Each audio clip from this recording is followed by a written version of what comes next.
yeah. Nelson beat for drag.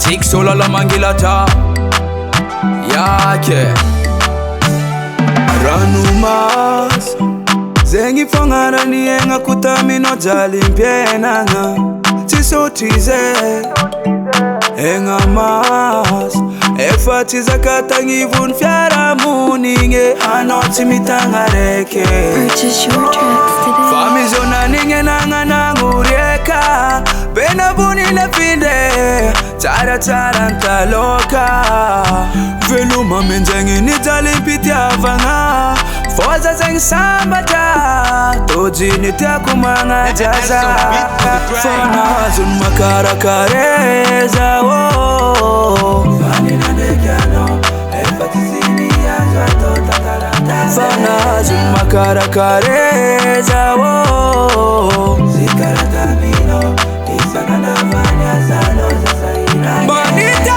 bikweki Anoze Fafita vakuna tono saritita Taninge nandeki Mitarevita Michutanwa no zamba utafita Fazakatu efanaita What you say ano matapa famaningne Adalanga vita no tindi me fatinenge Nivulanku ano timeti mengne Mamali vala no titanga famanga non terne Alenga arriva no manengo aderne Ifungulela bita no zewe fatierne Fati pude Baby girl Nelson beat for drag. Fana makara kareza Fani na nekiano Efatisini ya jato tatalanta Fana makara kareza Zikarata mino Isana na vanya salo zasaira Is it anything over?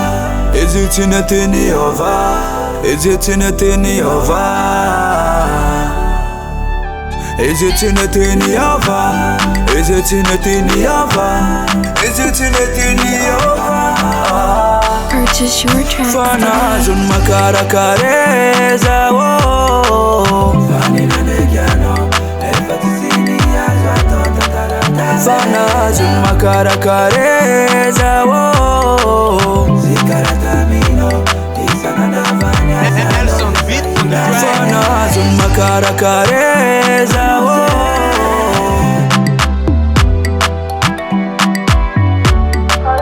Fana zun makara kareza Ne tudu timi sinato for me veringa Rookie Production.